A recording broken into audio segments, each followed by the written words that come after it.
The thing I keep coming back to is that I almost didn't answer. It was 2:14 in the morning by the clock on my desk.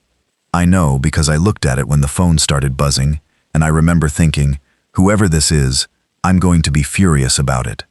I'd been up since 7 the previous morning, and I was in the middle of annotating a structural inspection report for a 6-story mixed-use building on Delancey Street that had been flagged for improper load-bearing modifications on the 3rd floor.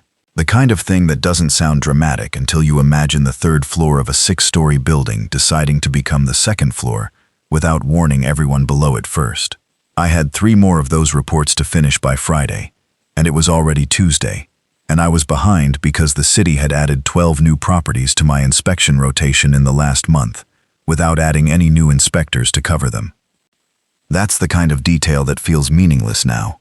But it's also why I was still awake at 2 a.m. on a Tuesday, hunched over my desk eating a gas station sandwich that had gone soft somewhere around midnight, reading about rebar spacing, and wondering when I'd last done anything with my life that wasn't this. The phone buzzed again. I leaned over to see who it was, and the name on the screen stopped me cold. Walt Holt, my father. He didn't call much. Birthdays, sometimes. Occasionally around Christmas, but not every year. Once when a bad storm hit the county where I thought he'd been living, and he wanted me to know he was fine, which I hadn't known was even a concern until he called to rule it out. Our relationship was built almost entirely on these small check-ins that communicated almost nothing except that we were both still alive, and neither of us had any idea what to say to the other. I answered because of the time, not because I wanted to. Because 2 a.m. calls from a man who never calls means something is wrong, and even when you're half angry at a person on a good day, 2 a.m. changes the math on things. Dad. He didn't say hello, he said, and I remember this exactly. I've thought about it enough that the words are just sitting there in my head like a splinter I can't get to. He said, "Garrett, I need you to listen to me. Don't argue. Don't ask questions yet. Just listen. You need to leave the city. You need to leave tonight. Go get Lily first. Then go to the cabin and stay there. Take everything you can carry that's practical. Food, water, first aid, tools if you have them. Leave the rest." I said, "What?" He said, I know how this sounds. Please just do it." "Dad, it's 2 in the morning. What's going on?" There was a pause, not a long one. He was breathing. I could hear him breathing. And it wasn't how you breathe when you're calm. "Something is happening. It's going to be bad. I can't explain everything right now, but I need you to trust me. You need me to trust." I stopped, started again. "Dad, you call me 3 times a year. I don't know where you live. You need me to pack up my life in the middle of the night based on a phone call that tells me nothing and I'm supposed to just—" "Garrett." His voice broke on the 2nd syllable of my name. Not dramatically, not loud, just cracked, like old wood under weight. "I know I don't deserve it. I know that.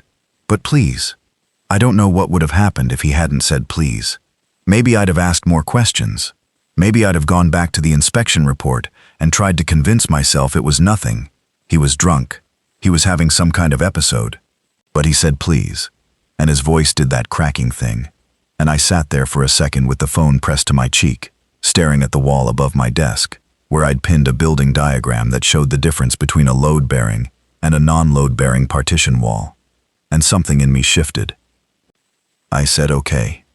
He exhaled so sharply it came through the speaker like static. "The cabin. You remember it?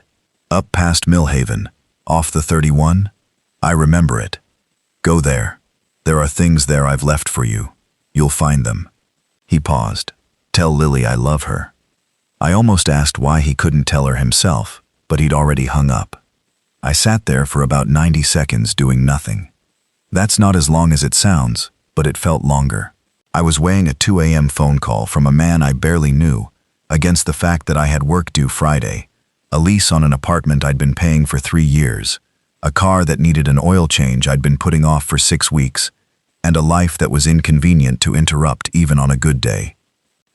But there was something in that phone call. I know I've tried to describe this to people and it doesn't always land right, but I've been doing building inspections for 8 years. A huge part of that job is walking into a space and reading it. Not just measuring things and checking boxes, but getting a feeling for when something is wrong that you can't quite put on paper yet. Bad wiring behind a finished wall. A beam that passed visual inspection, but has a sound to it when you tap it that isn't quite right. You develop a sensitivity to when things are off. When the numbers say fine but something says no. My father's voice at 2:14 in the morning said no. I got up. I pulled the biggest duffel bag I owned out of the closet. I started moving. This is going to sound like I had some kind of plan, but I didn't. I was running on instinct and the slightly panicked energy of someone who decides to act before they can talk themselves out of it. I went to the kitchen first. Canned food.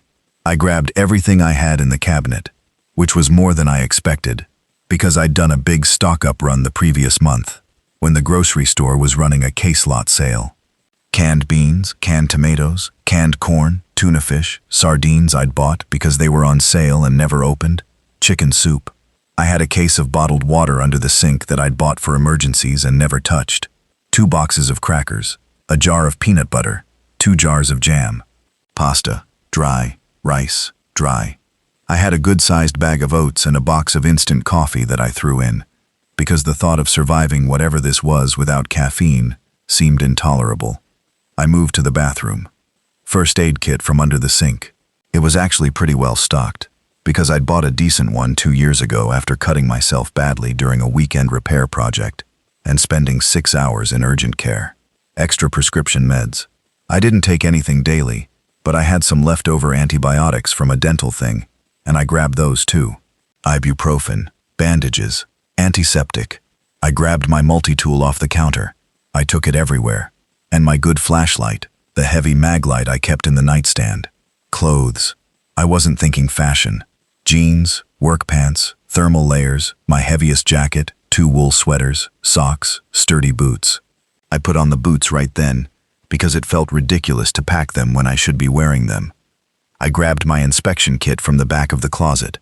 It was a heavy rolling bag with tools I used for site visits. Level, tape measure, folding utility knife, a small pry bar, cordless drill, screwdrivers, a headlamp with extra batteries, work gloves. I didn't know if any of that would matter, but it was familiar, and it was practical, and I grabbed it. The inspection report on my desk was still open. I looked at it. I thought about saving it, emailing it to myself, something. Then I closed the laptop and put it in my bag. I was in the car and moving by 2:47 a.m.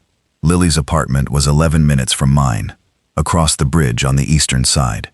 She was in her last semester of community college, doing her coursework remotely, which had become permanent after the campus went all online 2 semesters ago. She was 22, and she had a studio apartment above a Thai restaurant, and she slept with the window open even in winter, which she'd done since she was a kid, which used to drive our mother crazy. I called her from the car. She picked up on the 4th ring, which meant she'd been asleep. Garrett, her voice was rough. It's the middle of the, get up, pack a bag, I'm 10 minutes away. Silence. Then, what happened? Dad called. Another silence. Different this time. Okay, what'd he say? Pack the same things you'd pack if you were going camping for 2 months and weren't sure you'd be able to come back for more. Food, warm clothes, anything medical. Grab your chargers. Leave most of your other stuff. I'll be there in 10. She didn't argue. She didn't ask 100 more questions. She said, is it bad? And I said, I don't know yet. And she said, okay, in a voice that told me she was already getting up. That's the thing about Lily. She's always been quicker at deciding to trust me than I deserved. Maybe because after Mom died, with Dad gone and me being the only consistent adult around, she learned that when I got serious about something, it wasn't usually for no reason. I didn't get serious often, so when I did, she'd learned to move. She was on the sidewalk with 2 bags and her laptop case when I pulled up. The restaurant below her was dark. The street was quiet, in the specific way streets are quiet at 3 a.m. on a weekday. Not dangerous quiet, just empty quiet. The city resting between the last bar patrons going home and the first delivery trucks starting their routes.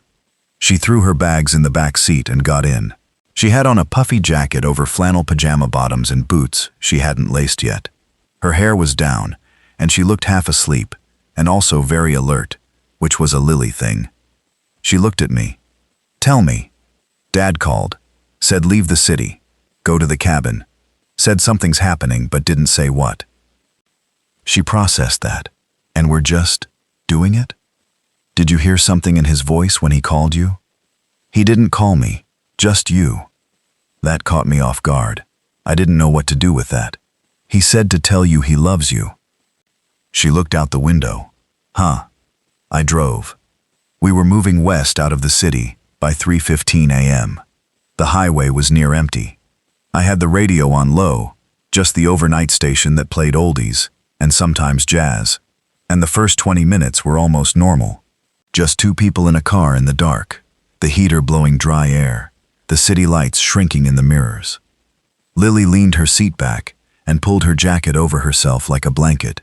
You have coffee or anything? There's instant in one of the bags, but no way to make it. Gas station coming up? I was about to say sure, yeah, but I pulled that thought back. My father had said leave. He'd said not to stop. He hadn't said that explicitly, but everything in the call suggested speed mattered. I've got water, and I think there's a granola bar in the glove box.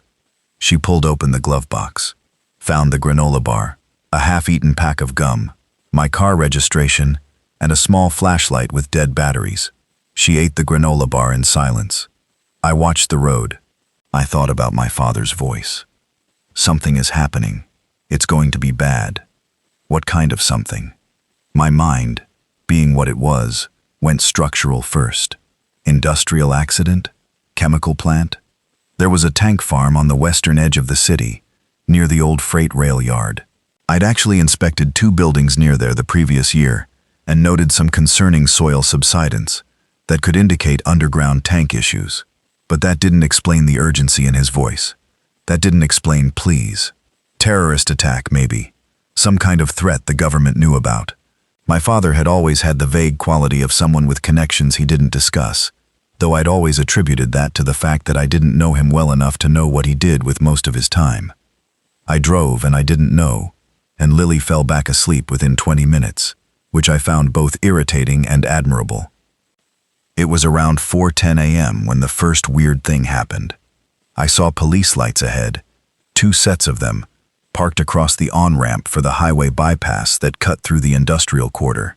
Not blocking the highway I was on, blocking the on-ramp, like they were turning traffic away from something, or preventing it from going somewhere. That in itself could be anything. Accident, construction. Someone's car went through the barrier. I'd seen highway shutdowns at odd hours a dozen times in 8 years of driving to early morning inspection sites. But I slowed down as I passed, because the 2 patrol cars were pulled at an odd angle, not the standard close-the-lane diagonal, and one of them had its door standing open, which meant the officer had gotten out in a hurry, and there was no officer visible anywhere near the cars. Lily was asleep. I didn't wake her. I kept driving. 3 miles further on, the radio cut out. Not static, not a fade, just cut. Mid-song, the signal died, replaced with a soft carrier tone, and then nothing. I scanned through AM and found one station still broadcasting, some kind of all-news station out of somewhere east of the city, and I got it for about 45 seconds before it dropped too. In that 45 seconds, I caught the tail end of something that said, reports of violent incidents in at least 4 districts. Authorities are urging residents to remain indoors and avoid contact with. Then gone. I looked at my phone. It was showing bars, but when I tried to load anything, the network just spun. Like the data was there but couldn't get through. I'd seen that before during big events. New Year's, major sporting wins, the kind of thing where everyone in the city is on their phone at once and the towers jam up. But it was 4 a.m. There wasn't supposed to be anything clogging the network at 4 a.m. Lily, I said. She didn't wake up. Lily. She lifted her head. Her hair was across her face. Look at your phone. See if you can get news or signal. She fumbled for it in her jacket pocket, squinted at it, did the same scrolling and waiting I'd done. It's loading super slow. What do you get? Okay. There's something from the city alert system. Give me a second. She waited. It's just saying, residents should exercise caution and remain indoors, pending further notification from emergency management. That's all. When was that sent? An hour ago, 3:21 a.m. I said nothing. Lily sat up straighter. She was awake now. She was looking at the road the same way I was. Garrett, what is going on? I don't know yet. Dad? I don't know, Lily. Just keep watching your phone. I pushed my speed up a little. The highway was still empty, but not in a comfortable way anymore. 2 more sets of emergency lights in the distance. Off to the south, moving fast in a direction that didn't make sense for ordinary traffic enforcement. And in the southeast sky, the city glow that's always there at night, that permanent warm smear of orange above a city that never fully sleeps, had a different quality to it, slightly brighter, not quite orange, like something was reflecting extra light from somewhere low and close to the ground. Something was burning, something big. I know city fires. I've been to post-fire inspections many times, crawled through the wet char of buildings gutted from the inside out. A house fire makes a column of smoke you can see from miles away. But the glow I was seeing in the mirror wasn't a column. It was diffuse, wide, like multiple sources. I thought about the man on the radio saying violent incidents. I thought about 4 districts. I drove faster. By 5 in the morning, we'd made good distance. The city was 40 miles behind us, and the highway had shifted from the dead flat commercial sprawl of the urban edge into the kind of gradual incline that tells you you're starting to gain elevation, the road cutting through low hills and second-growth forest on both sides. And that's when we started seeing other cars.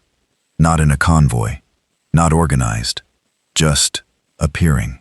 A car on the shoulder with its hazards on, no one visible inside. A pickup truck going in our direction, doing about 90 miles an hour in the fast lane, gone past us before I could see the driver. A minivan stopped in the middle of the right lane, just stopped, no apparent reason, no damage I could see, doors closed, and I had to swing around it. A station wagon that had gone off the road entirely and was nosed into the guardrail at the bottom of a short embankment, and when I slowed and looked, I could see somebody still sitting in the driver's seat. I stopped for that one. Lily was already unbuckling. I put my hand on her arm. Wait. There might be someone hurt. I know. Wait. I looked at the car in the embankment. The driver was a woman, gray hair, sitting very still. No visible movement, no smoke from the engine. The car had airbags deployed, white fabric against the dashboard, and the impact hadn't looked severe enough to kill. She could be unconscious. She could be injured. She could also be something else. And I didn't know what something else meant yet, but the shape of it was forming. I got out. I went to the passenger side, the side closest to me, and I could see through the window. She was breathing. Her head was down, chin on chest, and she was breathing. I knocked on the window. She didn't move. I looked around. No other cars had stopped. The road was quiet. I opened the door, and the smell hit me immediately. Not blood, or at least not much blood. It was more like sickness. Like a warm, close, heavy smell that reminded me of hospitals and my mother's last weeks, more than it reminded me of anything violent. The woman's eyes were half open. Her hands were in her lap, and she was breathing in these slow, arrhythmic pulls, like she'd forgotten the pattern. "Ma'am," I said, "can you hear me?" Her head rolled slightly toward my voice. Her eyes didn't focus. Her forearm. I noticed her forearm resting against the center console. There was a bandage on it, amateur wrapped, already soaked through, dark. She'd been bitten. I didn't know that word yet. It wasn't a thing I was walking around with in my head as a category. But something bit her. The wrap was the kind of thing you did yourself when you couldn't get to a hospital, wound too tight in one place and loose everywhere else. I stood up. I stepped back. I closed the car door gently. Lily was out of the car, standing by the hood, watching me. She could see what I was doing. She could probably see some of what I was seeing. I walked back to her. She's alive. I don't know. She's not okay. I can't help her. Lily looked at me steadily. Garrett. There's nothing I can do for her, Lily. I'm not a doctor. She needs emergency services, and we don't have a working phone, and we need to keep moving. I hated saying it. The hating it was real, but I also couldn't afford to stop being practical. Get back in the car. Lily looked past me at the station wagon. She had a face I knew, the face she made when she wanted to argue, but was deciding whether it was worth it. Then she got back in the car. I drove. By 6 a.m., the traffic situation had changed completely. I'd been watching for the turnoff toward the mountains, where the old Highway 31 ran, and I knew from memory that the most direct route would take us through a decent-sized town called Harlow, about 15 miles before the turnoff. It was one of those towns that existed mainly because of the interstate interchange, gas stations, a big box hardware store, 2 fast food chains, a diner. I'd driven through it maybe a dozen times over the years, going to the cabin with my father, back when we still did that. Back when I was a teenager and Walt was still around in any consistent way. I'd been hoping to get through Harlow without stopping, pick up the Route 31 turnoff, and be at the cabin well before midday. But as I came over the last ridge before the town, I could see that wasn't happening. The interstate into Harlow was backed up. Not traffic jam backed up. Stopped. I could see a line of cars that stretched from the interchange all the way back past where I could see, and none of it was moving. Not inching. Not doing the stop and go of normal congestion. Just stopped, and not parked in any organized way. Some of the cars were at odd angles to the lanes, like the people in them had gotten out in a hurry and just left whatever direction the car happened to be pointed. I slowed almost to a stop at the top of the ridge and looked. "That's a roadblock," Lily said. It might have been. I couldn't see what was causing the backup from this distance, but she was right that it looked deliberate. There were lights at the interchange, flashing lights, orange and red, and some kind of temporary structure. "There's another way through," I said. "You know this area?" "A little. I used to come through here as a kid. There's a county road that cuts behind the industrial park on the north side, comes out on 31, about 3 miles past the interchange." I was already looking for the turnoff. I don't know what condition it's in. It wasn't paved last time I was on it. When was that? 1998, probably. Lily pressed her lips together. Okay. The thing about being a building inspector is that you spend a lot of time reading infrastructure, not just buildings, the systems around them, roads, drainage, utility lines, the stuff that determines how a neighborhood functions or fails. I knew what to look for in aging county roads, the crown of the road, drainage ditches that tell you whether it floods, vegetation patterns that show where the ground softens. It's the kind of reading most people don't know they're doing until they've done it enough that it becomes automatic. I found the turnoff, barely marked, just a break in the tree line and a faded yellow sign that said County Road 14, half covered by overgrown brush, and I turned onto it. It was not good, but it was passable, which was enough. The road was unpaved gravel over packed earth, and it was clear that vehicles used it occasionally because the ruts weren't overgrown. It was also narrow, barely a car width and a half, and tree branches overhung it on both sides, in a way that was going to leave scratches on the roof. I went slow. The car's suspension was not built for this, and I could feel every root and washout in the seat under me. "If we bottom out," Lily said, "we're walking. We're not going to bottom out." "How do you know?"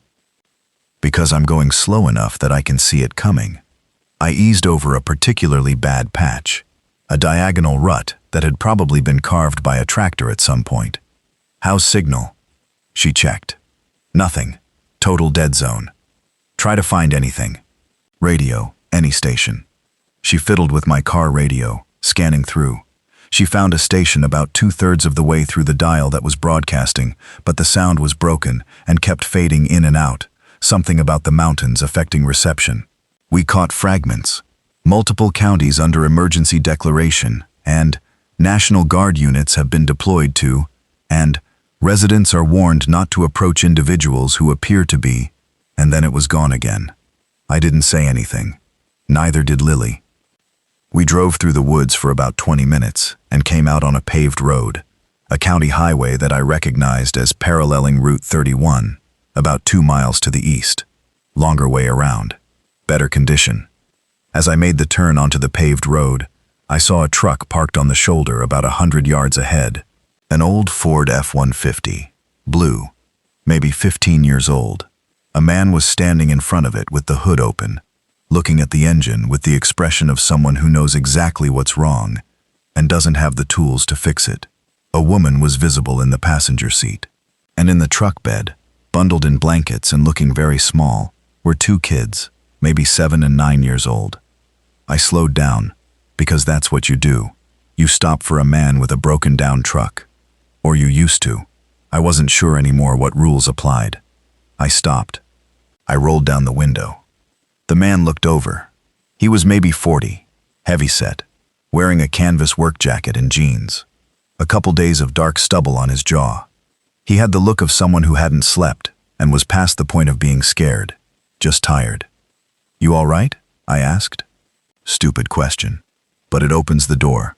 "Alternator," he said. "Died about 20 minutes ago. Running on battery until that gave out."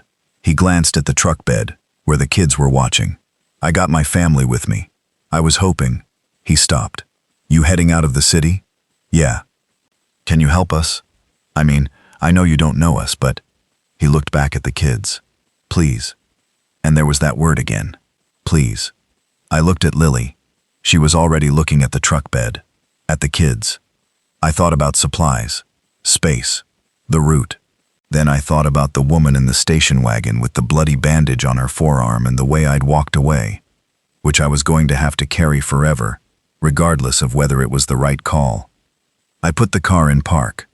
"You got anything you can bring? Food? Tools? Anything useful? We've got limited space." The man's face changed. Yeah, we packed before we left. We've got supplies in the truck."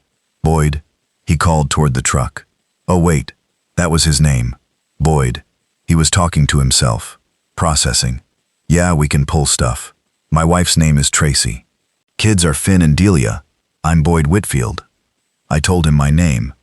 I told him Lily's. Then I got out and helped him figure out what would fit. Boyd Whitfield, it turned out, had packed his truck with the seriousness of someone who had been thinking about exactly this situation for a while. He had 2 large bins of canned food, a 5-gallon water container, a good quality first aid kit, a portable camp stove with 3 fuel canisters, sleeping bags, and, this surprised me, a pump-action shotgun in a case with 2 boxes of shells. That last item answered a question I hadn't quite asked yet. We got most of it into my car. The back seat was loaded enough that Finn and Delia had to sit with bags on their laps, which they did without complaining, which told me they'd been told to be good. Tracy Whitfield was quiet and pale, and thanked me twice in the first 30 seconds, which felt like too many times, like she was making up for something. Lily put herself between the 2 kids and pointed out the window at something in the tree line, a hawk sitting on a branch, and within 2 minutes had both of them talking to her, which was a talent I'd always admired. I got back on the road. Boyd rode in the front with me. We drove in silence for a few minutes. Then Boyd said quietly, so the kids wouldn't hear, "What did you see? Coming out of the city?" "Some," I said. "Cars on the highway stopped or abandoned. Fires visible in the southeast. Something at the Harlow interchange. A woman off the road. She'd been hurt. Police activity in some places and nothing in others." He nodded slowly. "We saw people," he said, "on the street, before we got on the highway. Acting wrong. Not panicking. Not like normal scared people. Wrong." He looked out the window. "I had to drive through a group of them. I slowed down. I tried to go around, but they weren't moving and I..." He stopped. "Okay," I said. "I need you to know, I tried to go around. I believe you." He was quiet after that, but it told me something. The shape that had been forming in my head since the radio fragments and the woman in the station wagon got a little clearer. I pushed it away, because it was too large to look at directly while I was driving, and needed to keep my eyes on the road. Route 31 was mostly clear. I'd expected that. It was a 2-lane state road that cut through hill country, used mainly by locals and the occasional logging truck. not a commuter route. The people fleeing the city would have clogged the interstate and the major highways. Route 31 was too slow and too indirect for anyone trying to get somewhere fast. We passed through two very small towns, one of them completely empty-looking, not a light on anywhere, not a car visible, which was strange even at dawn, and one of them had a single convenience store with the lights on, and a man standing outside it, watching us drive past with an expression I couldn't fully read. Not hostile, not welcoming, just watching. I didn't stop. The road started climbing seriously around 7:30 a.m. The tree line thickened, scrubby pines giving way to taller Douglas firs and hemlock, and the temperature outside dropped enough that the car started pulling more heat from the engine just to keep up. Fog was collecting in the low spots between hills, white and still, and the morning light was that particular flat gray that happens when the sun's behind clouds so thick you can't tell where the sun is. Lily had fallen back asleep in the back seat between Finn and Delia, all three of them leaning on each other in the unself-conscious way of people who are too tired for social awareness. Tracy was watching the road. Boyd had his elbow on the window ledge and his fist against his temple, and I could see he was thinking hard about something. "Whitfield," I said, quietly. He looked over. "What do you do?" "Work." "Fire inspector," he said. "County Fire Marshal's office." That pulled something loose in my chest. "I'm a building inspector." Something passed across his face. Recognition, maybe some relief. "So you read infrastructure?" "Yeah." "Then you're probably seeing the same things I'm seeing." I said nothing. Let him continue. "The incident started 3 nights ago," he said. "I got a call from my dispatch about a multi-structure fire in the Eastern Warehouse District. I went out. What I found was, the fire was secondary. There'd been some kind of violent event in the building first, serious violence, and the thing that got me was the people who were still standing around outside, the ones who hadn't been evacuated. Some of them were hurt, being attended to. Some of them were just..." He trailed off, standing there, not helping anyone, not talking, just present. I watched the road. How many was 3 nights ago? 2 buildings, maybe 20 people involved total. The city put it down as a gas leak and a fight that got out of hand. He made a sound that wasn't quite a laugh. By the next morning it was 40 blocks, and they weren't calling it anything anymore. I said nothing for a while. "You have somewhere you're going?" Boyd asked. "Family cabin. Up off 31 past Millhaven. It's on private property, back from the road. Been in our family since the 70s. My father told me to go there. Your father knew this was coming. Apparently. Who's your father?" I looked at him. "I'm still figuring that out." We found the turnoff for the cabin at 9:06 in the morning. I'd been worried I'd forgotten it after this many years, but it turns out some things stay in your body, in your hands and your spatial sense, independent of whether your head can recall them consciously. The turnoff was where I remembered it. A gravel lane between 2 big pines, no mailbox, no number, just a rusted gate that I'd always assumed was just ornamental because it had never actually been locked in all the years we'd come up here. It was locked now. Heavy padlock, steel chain wrapped twice through the gate and around a post. Brand new. The lock hadn't rusted at all, no weathering on it. Someone had put that there recently. I sat and looked at it. "That your family's gate?" Boyd asked. "Yeah. Did you know there'd be a lock?" "No." I got out and walked up to it. The chain was solid. I tested it with my hands, pulled at the lock, looked at where the chain was threaded. It was done carefully. Whoever put it there knew how to lock a gate properly. But the post it was wrapped around was cedar, maybe 8 inches in diameter. And cedar at this age, in this climate, gets soft on the inside even when the exterior looks solid. I went back to the car, got out my pry bar from the inspection kit. It took about 4 minutes to work the chain's loop over the post. The cedar had enough give that with patience and the right angle I could open just enough space. Boyd helped without being asked, and together we got the gate open wide enough to drive through. I put the gate back up behind us and ran the chain loosely through to make it look shut from the road. It wasn't locked, but it looked locked, which was the point. The cabin lane was about 3/4 of a mile long, switchbacking up a gradual slope through heavy second-growth forest. Tree roots had broken through the gravel in places, and I took it carefully. Then the trees opened up and the cabin was there. I've tried to explain the cabin to people, and it always sounds either more modest or more impressive than it really was. It was a large, solid, single-story structure built in the late 60s from local timber, with a deep porch across the front and a smaller one on the back that faced west toward the hills. It had a root cellar, a wood shed, a small outbuilding that had been used as a workshop, and about 2 acres of cleared land around it before the forest took over again. On 3 sides, the forest was close and dense. On the 4th, to the east, there was a ridge that dropped away sharply, giving a clear view down into the valley.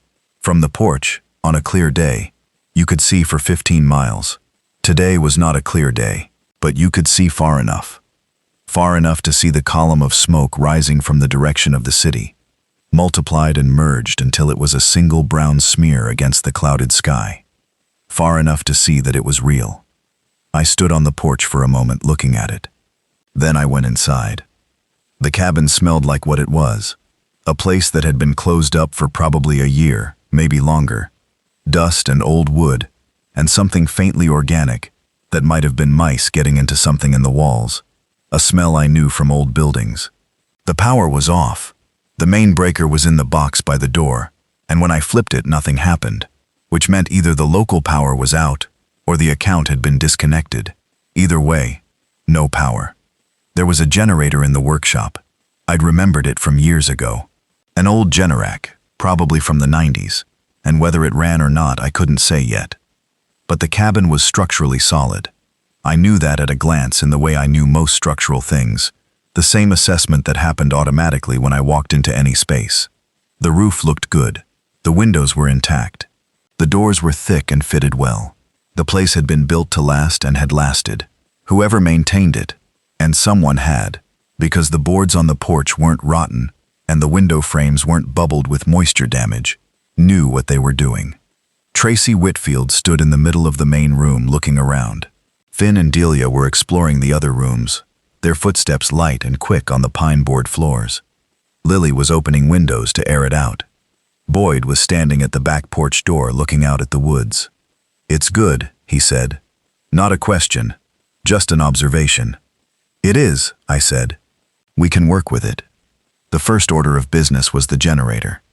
I'm going to skip ahead a little here, because the first 3 hours of that morning were mostly practical work, the kind of thing that happens fast when you have people and tasks, and no time to overthink. I got the Generac running on the second attempt.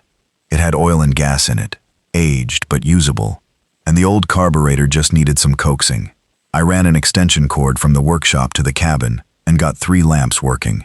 The well pump was electric, but once the generator was going, it came back on. The water was cold and ran slightly rust brown for a few seconds before clearing, which is normal for a well that hasn't been used recently, and meant nothing structurally. Boyd and I did a perimeter walk while Tracy and Lily got the kids settled and started going through what we'd brought. Boyd had a fire inspector's eye for vulnerability. He kept noting outbuildings and entry points and angles of approach, the same way I was looking at the structural conditions of the fence line and the outbuildings. We were doing the same thing in different professional languages.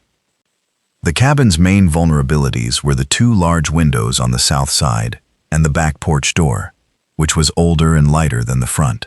The fence line around the cleared land was old wire stock fencing, 3 strands of barbed wire, plenty of gaps where posts had rotted. The workshop building was solid, but had a window with a broken latch. The root cellar access was a horizontal door set into the ground near the back porch, solid wood, with a hasp that could take a padlock. None of this was impenetrable, but it was something to work with. By noon, we had the generator running on a reasonable schedule. 4 hours on, 8 off, to conserve fuel. We'd inventoried what we'd brought and what was already in the cabin, and the inventory was more than I'd expected. Someone had stocked this place. Not in the last few weeks. The canned goods in the root cellar had dates that ranged from 8 months to 2 years ago, which suggested ongoing provisioning over time. There were 94 cans of various foods, 20 pounds of dried beans, 15 pounds of rice, 10 pounds of oats, 8 pounds of powdered milk, 6 gallons of cooking oil, 4 gallons of white vinegar, and a plastic tub of salt, big enough that I couldn't easily pick it up.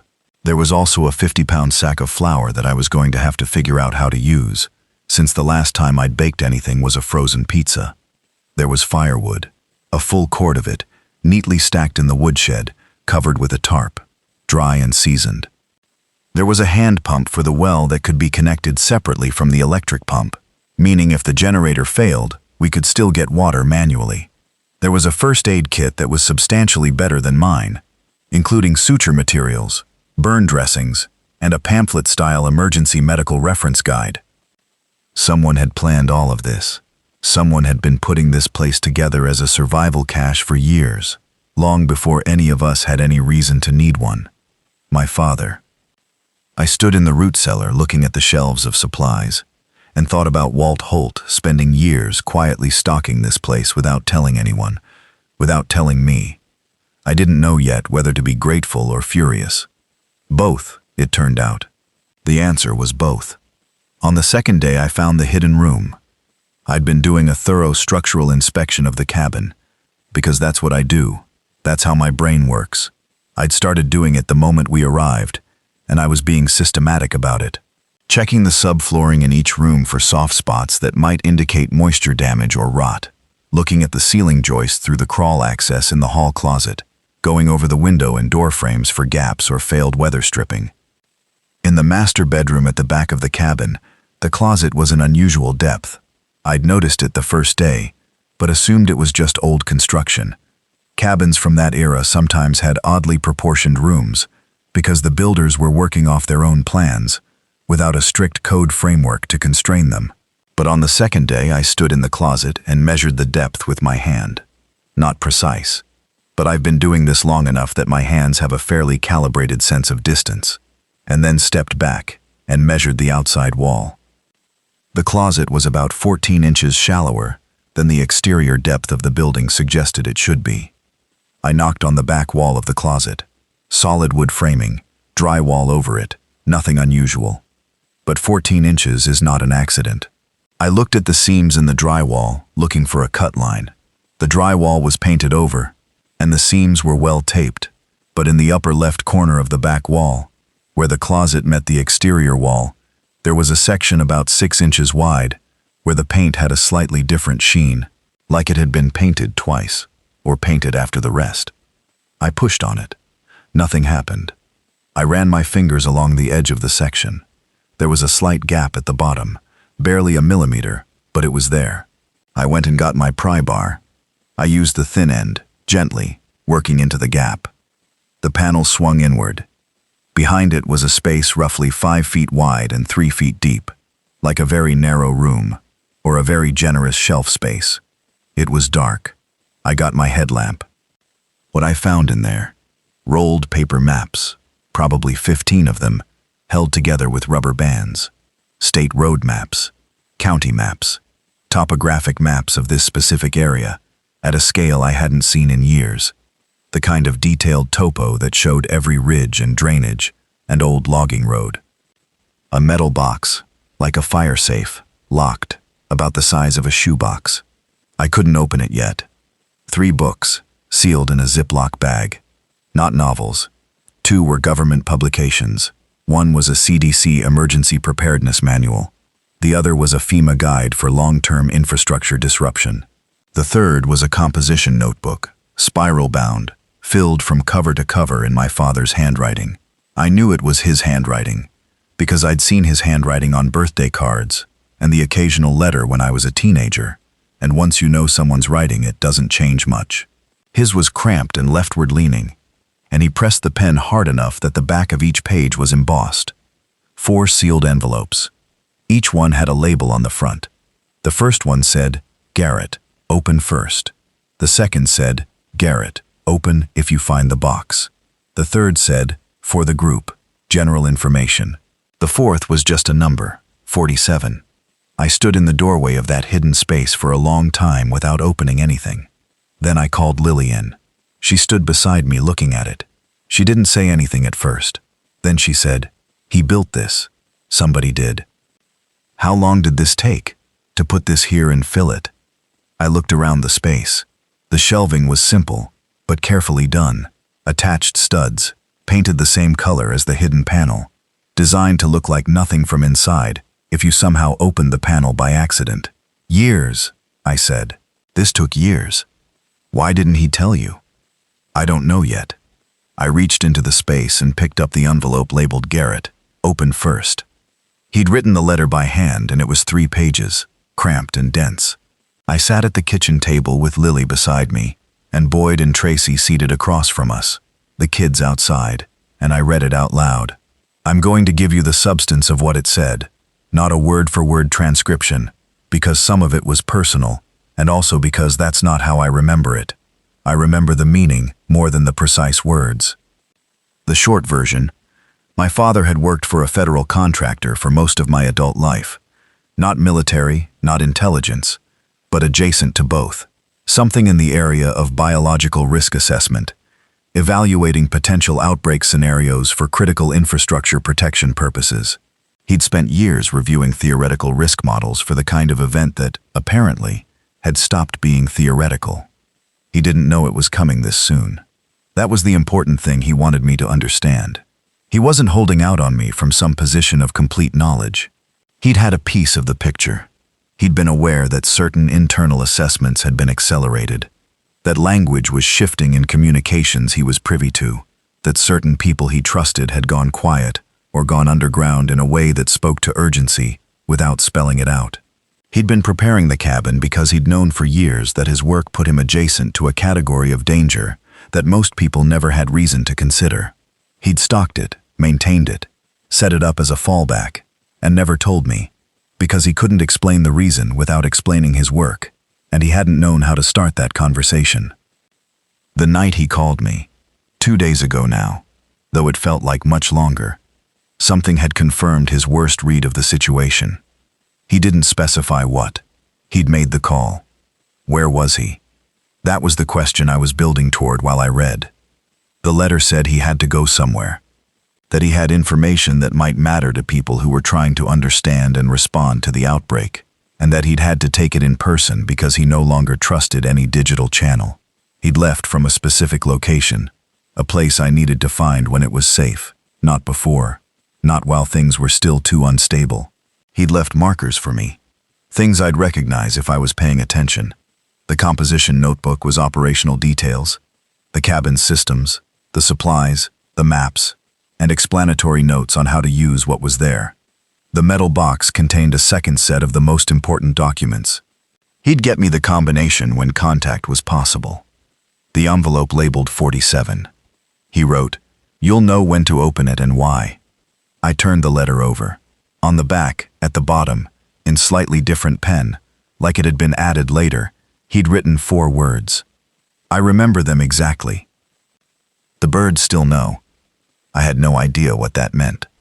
Lily, reading over my shoulder, said, "What does that mean?" I said, "I don't know." Boyd said, "Can I see the maps?" The maps were extraordinary. I'm saying that as someone who works with building drawings and site plans professionally. These weren't just off-the-shelf road maps. They had been annotated, in pencil, in multiple sessions over a period of years. You could tell by the way the pencil weight varied, some marks older and faded, some recent and sharp. The annotations showed water sources, natural springs, year-round streams, the locations of wells on known properties. They showed radio towers and their broadcast ranges. They showed the locations of fuel depots, propane distributors, agricultural supply operations. They showed which bridges were rated for which loads, which roads had the structural issues that would make them failures under heavy traffic, and several of those roads had been circled in red, labeled with dates, which I took to mean my father thought they'd fail at roughly those time frames under stress conditions. The topographic maps of our immediate area were the most detailed. They showed logging roads and fire roads I hadn't known existed, including 2 that connected our property to a neighboring ridgeline, and another that went north, toward a flat-topped hill where somebody had written the word site in capital letters with a small circle around it. There was also, And this made Boyd lean forward over the table. A series of notations on what appeared to be radiation monitoring stations, water quality test points, and what I initially thought were weather stations, but Boyd identified as something else. "Those are air quality monitors," he said, pointing to a specific symbol, repeated across multiple maps. "But not standard EPA network. The spacing is wrong. There's too many of them too close together. This is monitoring for something specific." "What specifically?" "I don't know for certain, but if you were tracking the dispersion of a biological agent in an airborne vector, this would be how you'd set up your monitoring network." I sat back and looked at the table covered in maps. "My father worked in biological risk assessment," I said. "Yeah," Boyd said. "I figured. I should tell you about the third day, because it's when things outside started getting strange in a specific way.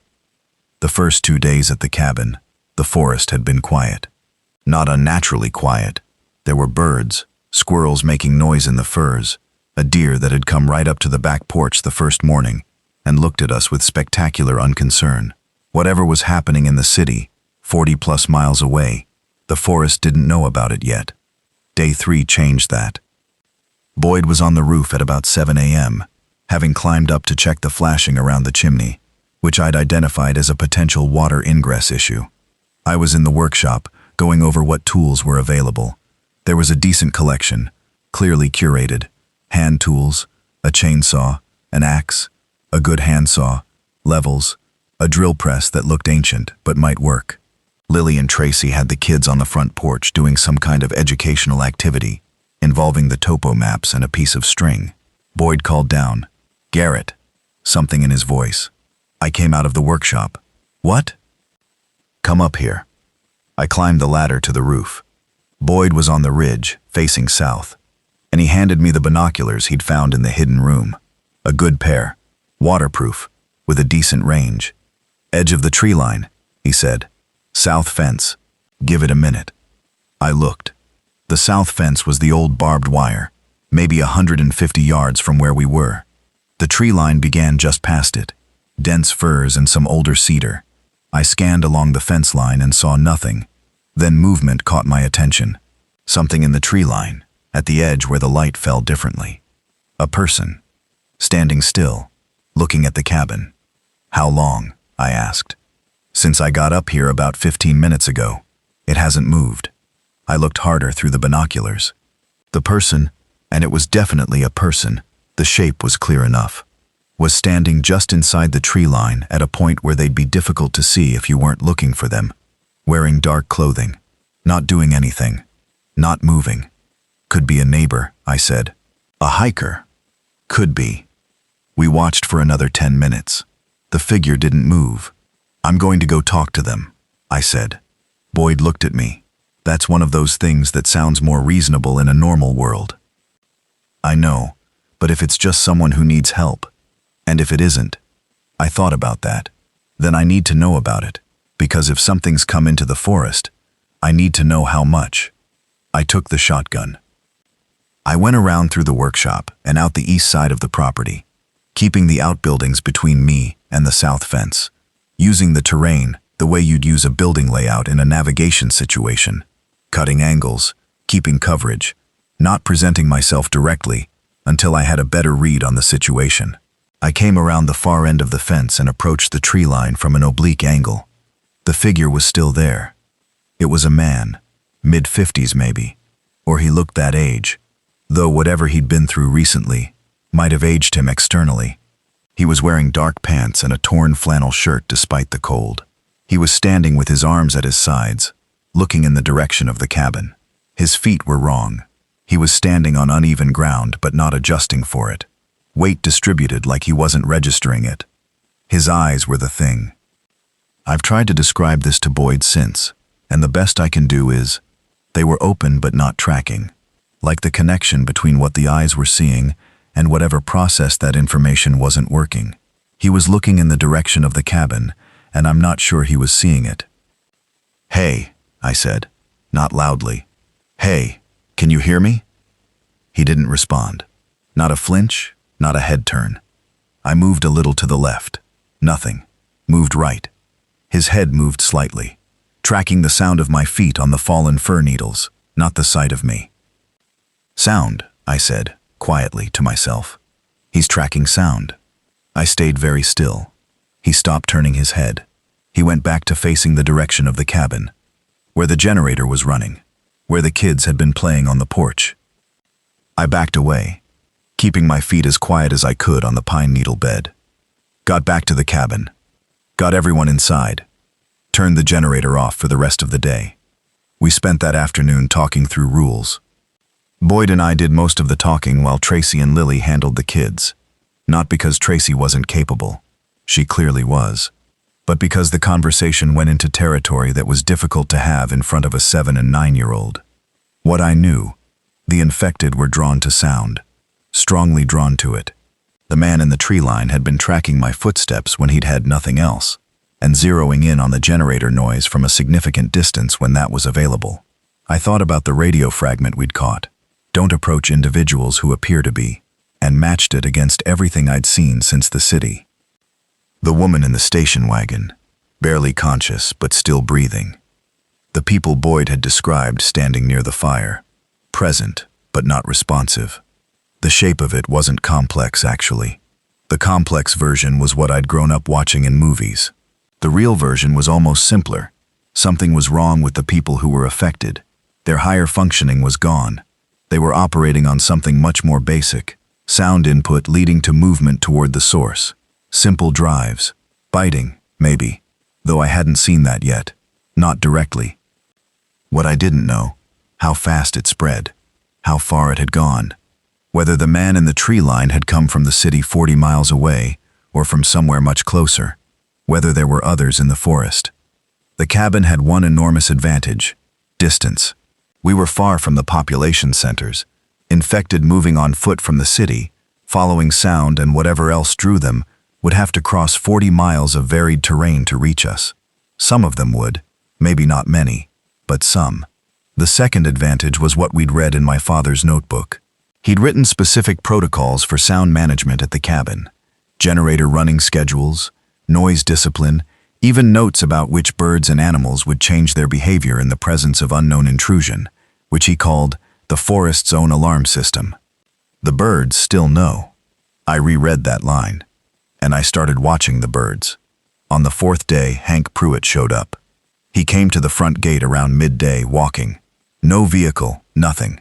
He was 60-something, lean and weathered in the way of people who spend most of their time outside, wearing a battered wax canvas jacket and carrying a bolt-action rifle slung over one shoulder, in the casual way of someone for whom carrying a rifle is as natural as carrying an umbrella. He stood at the gate and called toward the cabin. Not loudly, just enough to carry. "You Walt Holt's kid?" I was on the porch. I had the shotgun on the porch rail, not pointed at him, but accessible. Boyd was around the back. "Who are you?"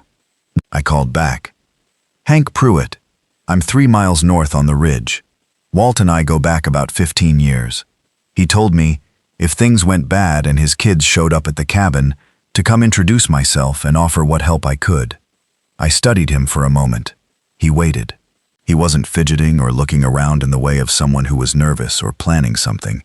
He was just standing. "How'd you know we were here?" I asked. He pointed at the sky above the cabin. "Generator smoke. I saw it yesterday morning. Knew somebody was here. Walt's the only person who'd have keys. Gate wasn't locked when we got here. He told me he'd lock it before he left. Said if anyone got past the lock without the combination, they'd either be his kids or trouble, and I'd know the difference at 300 yards. He said it without any particular edge, just factual. I walked to the gate and opened it. "Come in." He walked up to the porch, shook my hand. His grip was dry and strong. He looked me over with the patient assessment of someone who spent a lot of time sizing up situations. "You're the inspector. Walt talked about you." "What did he say?" "Said you were smart, but you thought in straight lines. Said you'd need to get better at corners." He glanced at the rifle I had on the rail. He wasn't wrong about the smart part. "You'd have been better off with the rifle angled down a little. Looks less aggressive from the gate." "I'm not a soldier," I said. "Nobody is. First week." He sat on the porch railing, and I brought him water, and told him who we had and what our situation was. He listened with the economical attention of someone who processed fast and didn't need repetition. "How bad is it in town?" I asked. "Harlow, the surrounding area." "Harlow's gone," he said simply. "The town itself. There are maybe 30 or 40 people trying to hold the feed store on the south end. But I haven't been down in 2 days, and I don't know what it looks like now. The area between here and there," he looked north, toward the ridge he'd come from. "They're coming through the forest. Not many, but some.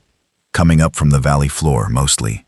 They follow the drainage, I think, where the brush is thinner and the ground is flatter. The hollows." I thought about the man in the tree line. "I've seen one," I said. "Yesterday morning. South fence." He nodded like I'd confirmed something he already knew. "You'll see more. But they're slow. They don't know the terrain. They trip over roots. They go around fallen trees wrong. They end up in the creek bottoms and sometimes just stay there." He said that last part with a slight reluctance, like it was the part that bothered him most. "They're not fast. They're not smart. But there's enough of them, and they don't stop." "How are you dealing with it?" "Distance and quiet. I'm high up on the ridge and I keep noise to nothing. I don't light fires except inside with the flue closed. I cook at certain hours and let the wind take the smell up and away from the valley." He looked at me. "Generator's a problem. I understand why you're running it. But it's a problem. I know. We're on limited schedule. You might want to think about cutting that schedule more." He paused. "There's a solar setup on the ridge. Walt helped me put it in 6 years ago. 4 panels, a battery bank. Enough to run low-draw stuff indefinitely. I could walk you up there tomorrow." I looked at him. "My father helped you set up solar." "Your father helped me do a lot of things up on that ridge. I helped him do some things at this cabin. We looked out for each other." He seemed to notice something in my expression. "He didn't tell you much, did he?" "No," I said. "He didn't." Hank looked at the valley. "Walt's a complicated man. He had his reasons for what he kept to himself. I didn't always agree with his reasoning, but I understood it." "Do you know where he went?" Hank was quiet for a few seconds. "Not exactly. He mentioned a place. Southeast, I think. Said there were people he needed to be accountable to." He turned back to me. "He said you'd figure out the rest." I thought about the envelope labeled 47. "You ever know someone who left coded messages?" I asked. Hank looked at me with what might have been the edge of a smile. "I've known your father for 15 years. Yeah." That night, I opened the composition notebook and read through it systematically, making notes on a legal pad I'd found in a kitchen drawer. The notebook was dense. My father had clearly written in it over a long period of time, not in a single session, and the entries weren't dated, but you could feel the chronological weight of them shifting. Early entries were technical: cabin systems, supply lists, maintenance schedules. Later entries were more personal, more reflective, and in some places abruptly halted and resumed pages later, as if he'd had to put it down. One section was headed Route Markers. I read it 3 times. It listed a series of landmarks, locations, distances, and associated identifiers. Not GPS coordinates. He hadn't used those, and I suspected that was deliberate. Instead, he used fixed physical references. A particular boulder on a named logging road. A building foundation visible from a certain point on the Route 31 bypass. An old stone wall at the edge of a property boundary. A wooden cross someone had put up at a road junction that he described precisely enough that I would recognize it. Each landmark was paired with a direction and a number. The numbers were distances. Miles, I figured. But which miles and from which direction wasn't stated. You had to know the terrain. The topo maps. I went back to the maps and spent 2 hours cross-referencing. Lily sat with me and helped, which was useful because she was better at spatial pattern recognition than she got credit for. We laid 3 maps side by side on the kitchen table and started placing the landmarks. When we got 4 of them plotted on the correct map, a shape emerged. Not a straight line, a route. Southwest from the cabin, down into the valley on the far side of the ridge, then east along what appeared to be an old fire road, then cutting south on what the map showed as a logging track, but which my father had annotated with a note that said, "Drivable as of Sept." At the end of the route, About 18 miles from the cabin by the path described, there was a building. The map showed it as a small rectangle with a label in my father's handwriting. 2 words, Mill Station, and below it, in the same hand, 47. The envelope, the one labeled 47. I sat back. "That's where we're going," Lily said. She wasn't asking. "That's where I'm going," I said. She looked at me flatly. "Don't even try that." I tried it anyway that night. When we were alone and Boyd and Tracy had the kids settled, I made the case. The cabin needed people here. The route was unknown. The conditions outside were dangerous. She was better use here, helping Tracy with the kids and supporting Boyd. She let me finish. Then she said, "I'm coming. Those are the options." "Lily, he told you to take care of me, not warehouse me somewhere." She said it quietly, not angry, just clear. "He told you to get Lily, not leave Lily. So." I didn't have a good answer for that, mostly because she was right. We told Boyd and Tracy the plan, which Boyd took with the expression of a man who was processing the risk calculation and coming up with numbers he didn't like but couldn't argue with. He wanted to come. I asked him to stay, not because I didn't want the company or his judgment. I did, genuinely, but because if I took Boyd, Tracy and the kids were alone at the cabin, and that was a worse situation than leaving us 2 down on the road. Hank would check in on them. He said he would, and I believed him. We planned to leave at first light on day 5. Day 5. I'm writing this now in real time, and also remembering it, which is a strange way to exist in a story you're still inside. Today is, I'm going to say, day 8 since we left the city, because I've been writing notes as we go and that's what my count says. We left for the mill station on day 5. I'm going to tell you what happened. But first, the morning of day 5, before we left, I opened the envelope labeled 47. Inside was a single index card, my father's handwriting. It said, "Feed Mill, County Road Fork, 3rd building from the east, generator room, under the floor panel behind the unit. Everything I couldn't keep at the cabin." And below that, "The Whitfield family that finds you. Boyd, ask him about the Meridian Protocol. He'll know what it means. He may not know he knows." I stood very still for a while reading that. My father had known about Boyd, had somehow known that a Boyd Whitfield would find us on the road, which meant either my father knew Boyd, or my father had known something about who would be heading out of the city on that particular road at that particular time, which led somewhere I wasn't sure I wanted to go. I put the index card in my pocket and went to find Boyd. He was in the workshop helping Tracy catalog the tools. When I came in, Tracy slipped out with the reading of someone who sensed a private conversation coming. I handed him the index card. He read it. His face changed. Not dramatically, just tightened, the way a face does when something confirms something it's been trying not to confirm. "Where'd you get this?" he asked. "My father's notebook, the room behind the closet." "Your father wrote this?" "Yeah." He read it again, handed it back. He was quiet for long enough that I thought he wasn't going to say anything. Then, "Meridian Protocol. Yeah, I know what that is." "Tell me." He looked out the workshop window. The tree line was quiet this morning. The birds were at it. Some finches doing their morning routine in the hemlocks. Crows further off. Good signs. Meridian was an early-stage response framework, developed about 6 years ago by a joint task force that included CDC, FEMA, DHS, and some private contractors. The idea was to develop a coordinated response matrix for an outbreak scenario: biological containment, population management, infrastructure protection, the whole thing. I know about it because... He paused. Because I participated in a tabletop exercise based on it, about 4 years ago. County fire marshal offices were included in the regional preparedness component. We ran through scenarios. What happened with the protocol? Far as I knew, it got filed. Most of these things get filed. You run the exercise, you write the report, it goes into a database somewhere, and everybody hopes it stays theoretical. He looked at the card again. But if someone put this in a document 3 weeks ago, or 3 months ago, sitting in a hidden room in a cabin in the hills, It's not filed, I said. It was operational, or close to it. Boyd nodded slowly. The monitoring stations on your father's maps. The biological monitoring network. That's Meridian infrastructure. I thought about that.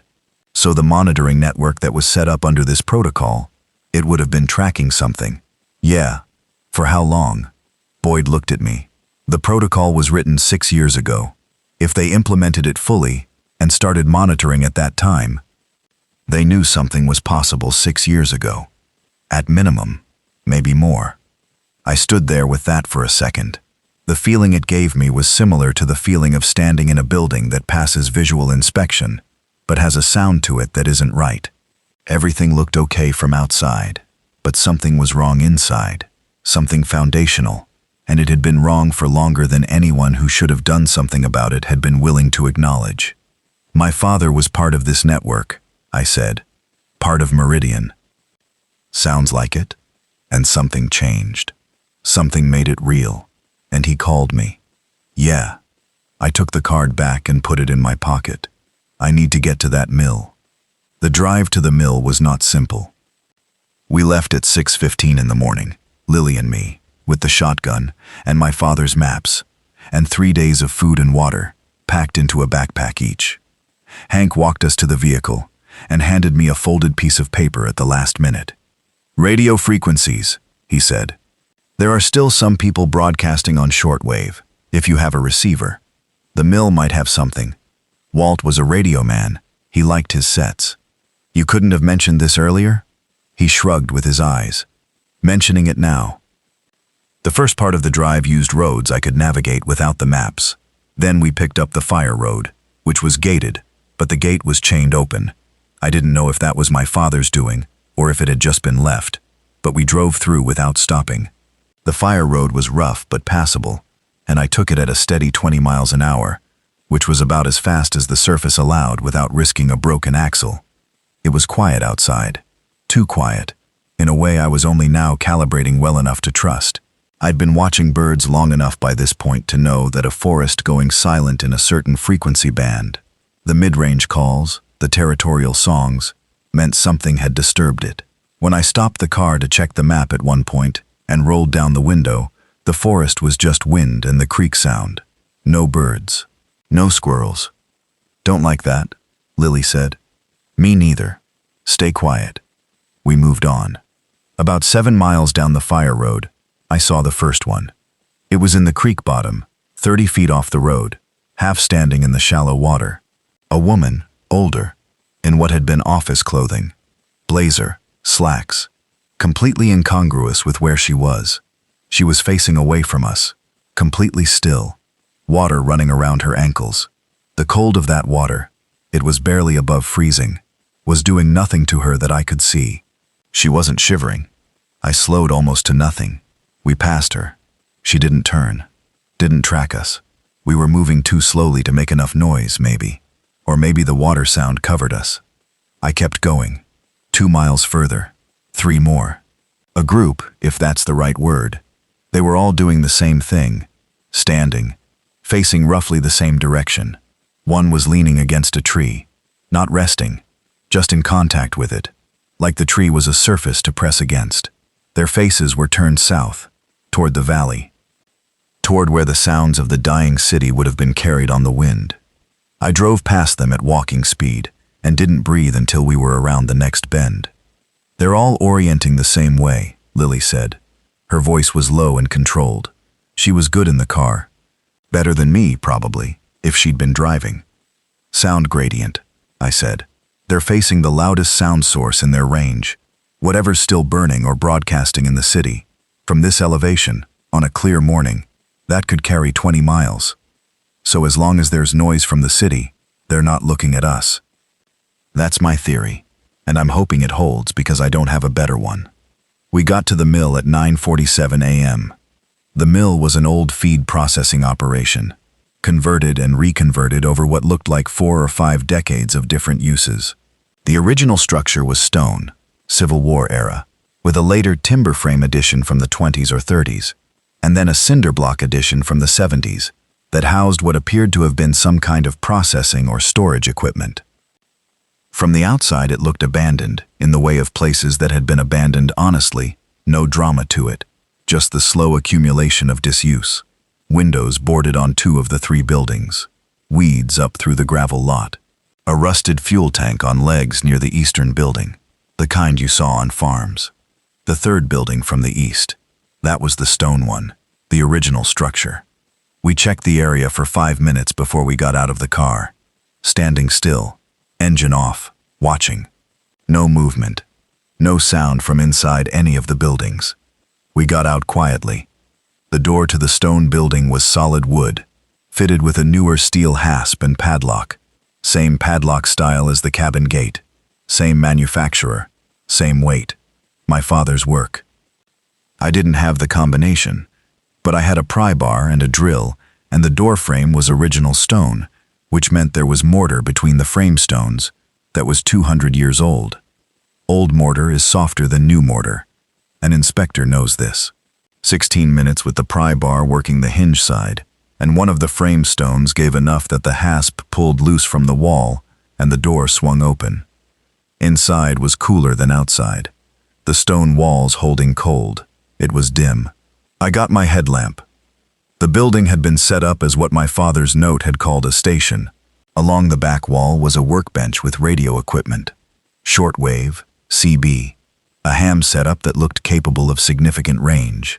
All unpowered but present. Cables ran from the equipment to the floor and disappeared under a section of new-looking plywood that sat slightly above the old stone floor. Beside the workbench there was a steel cabinet, locked. Under the floor panel, he'd said, behind the generator unit.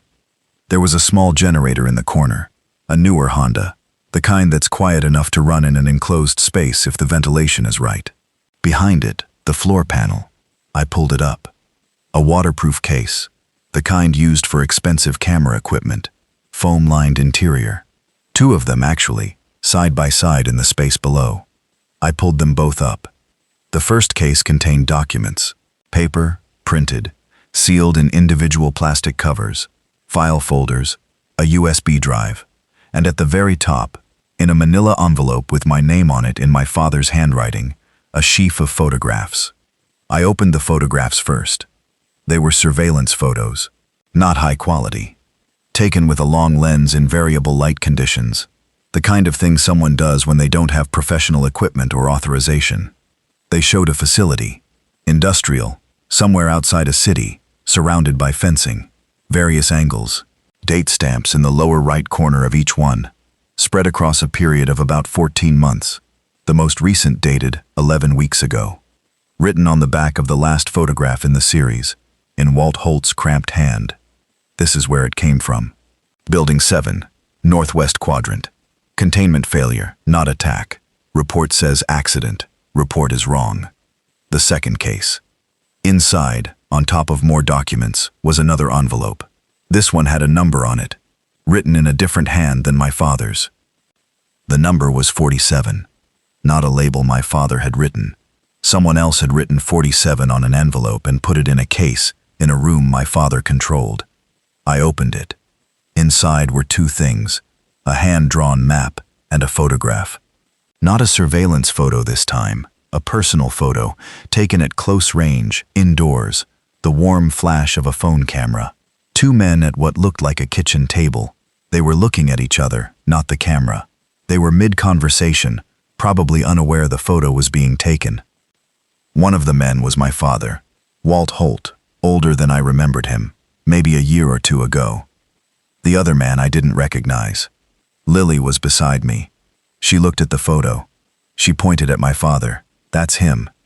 Yeah. Who's the other man? I turned the photo over. On the back, someone had written a name. Dr. Elliot Marsh.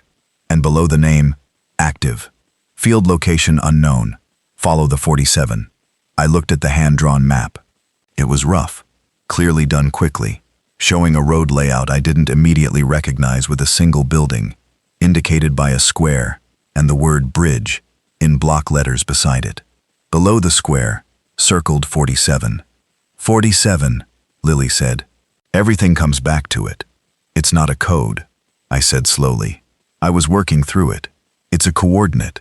Or a reference. Something. Something that's number 47 of something else. A list. A document system. A location numbering. Something meridian.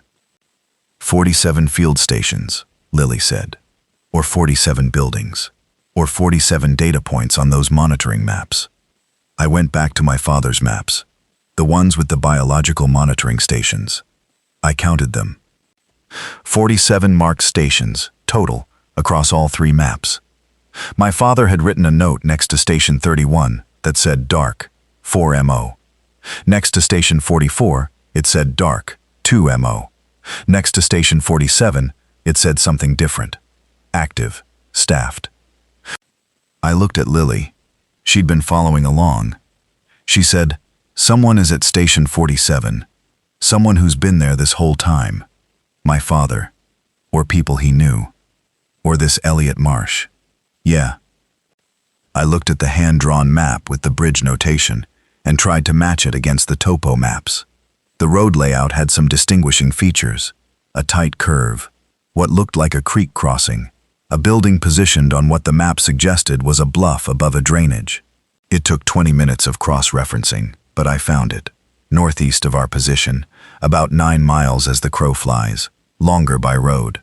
The structure was labeled on the topo map as, and this was easy to miss, I almost missed it, Pumping Station 47.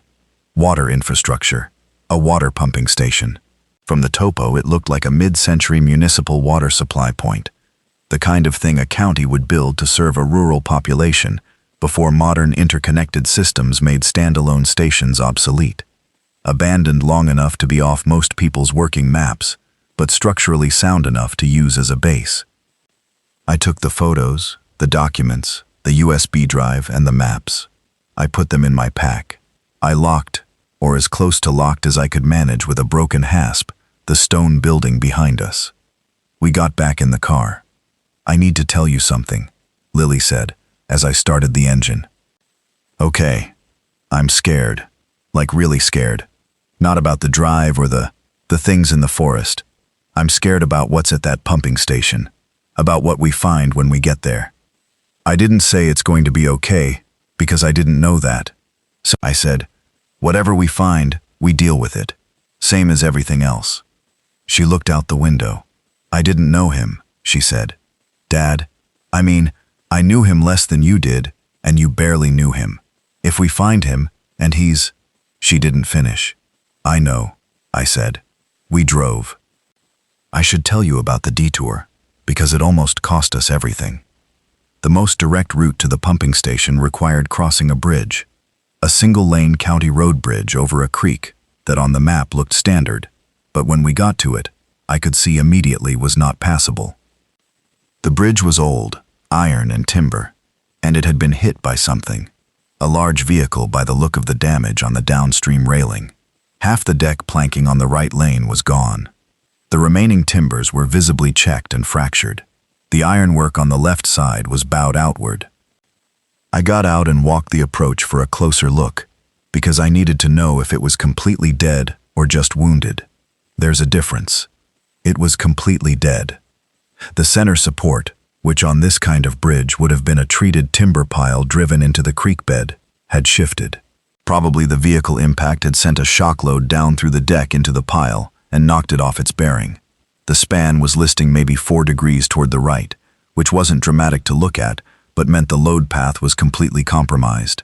Drive anything heavier than a bicycle across it, and there was a real chance it came down. I walked back to the car, and that's when I heard the sound. From the direction we'd just come. Not close. Maybe half a mile. But distinct. A human sound. Not one of them. This was a person shouting. 2 or 3 short shouts. The kind you make when you need someone to hear you. I looked at Lily. "Go back?" she asked. The sound stopped, then started again. Further along. Moving, I thought. Moving toward us along the road. "Sit tight," I said. I loaded 2 shells into the shotgun, kept it pointed at the ground. We waited. A woman came around the bend in the road, running, not fast. She had a bad limp, right leg, and she was compensating for it with her whole upper body. She had a backpack, and she was looking back over her shoulder as she ran. She saw us, stopped, looked at us. She looked about 25. Her hair was knotted up and she had dried blood on the side of her face. Old enough that it had gone brown. Head wounds bleed a lot and look worse than they are. I remembered that from a first aid course I'd taken years ago. Her jacket was too big for her. Looked like something she'd found, rather than something that was hers. She looked at the gun in my hands. She looked at my face. "Please," she said, breathing hard. "I have to cross that bridge." "Bridge is out," I said. "I know, I saw, but they're behind me. 4 of them, maybe more. I've been running from them for 20 minutes. She was shaking, the whole body shaking of someone who's been running on adrenaline and is coming to the end of it. "Please, I need to get across." I looked at the bridge. I looked at Lily. "Creek depth?" Lily said. I'd already been looking at it. The creek was running low. We'd had a dry couple of weeks. The channel was maybe 15 feet across, and at this season, from the look of the water, maybe 2 feet deep at center. Fast but shallow. "We don't drive it," I said, "but we can cross it." The woman looked at me. "What?" "Downstream about 40 yards. The channel looks to widen and flatten. Gravel bar on the south side. We waited."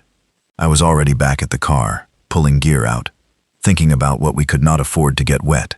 Maps, documents, the USB drive. We were waterproofing what we could in 30 seconds, and then I heard them.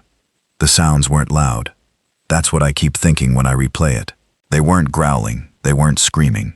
They were making the sounds of bodies moving through brush, branches, footsteps, the crunch of gravel as they reached the road surface. 4 of them, like the woman had said, maybe 5, coming around the bend we'd come from, emerging one by one onto the road.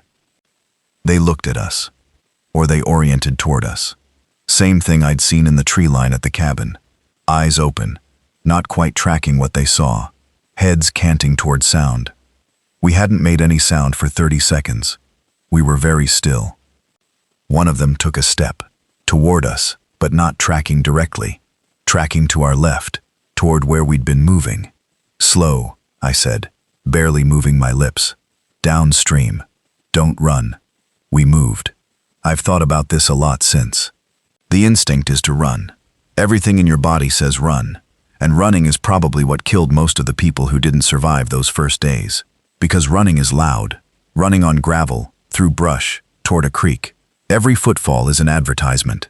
We walked, fast but not running. The woman, Nora, she told us later, her name was Nora, was doing better than I expected with her limp, putting the bad leg down carefully, not skidding. Lily was behind me, and she was good. She was controlled. She was the best of us. The gravel bar was where I'd seen it. The creek crossing was cold, shin-to-knee depth, fast enough to push at you sideways, cold enough to hurt your feet through boots. I went first, testing the bottom, solid. I waved them across. We got to the south bank, turned and looked back. 2 of the 5 were in the road where we'd been, oriented toward us, heads swinging slowly. One of them was trying to navigate the gravel bar at a different point, having tracked the sound of us in the water, and it was going at the wrong angle, and I watched it walk calmly into the deeper water of the channel, and then just stop when the current hit it. Not struggling, just present in the water. The other 4 hadn't followed. We moved south into the tree cover, and put 200 yards between us and the creek before we stopped moving. Nora leaned against a tree and let herself breathe. I let myself breathe. "Where are you heading?" she asked. "Pumping station.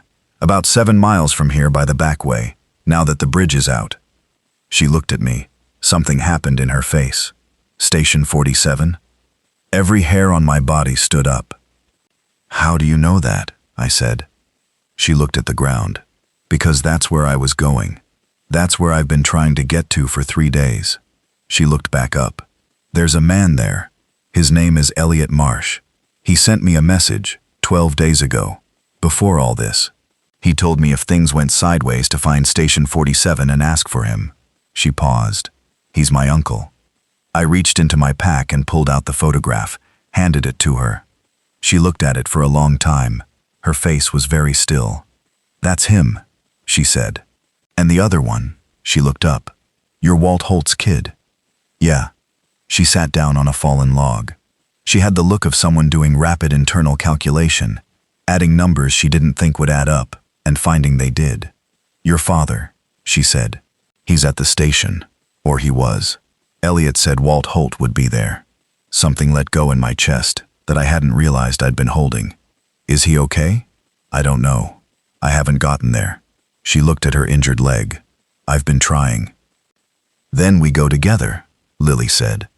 She'd been standing back from this conversation, letting it breathe, and now she stepped in, and the practicality of it was a relief. "Nora, can you walk another 7 miles? Not right now. Just in an hour? After we rest?" Nora considered this honestly. "Yeah, if it's not fast." "We go slow," Lily said. She looked at me. "Right?" "Right," I said.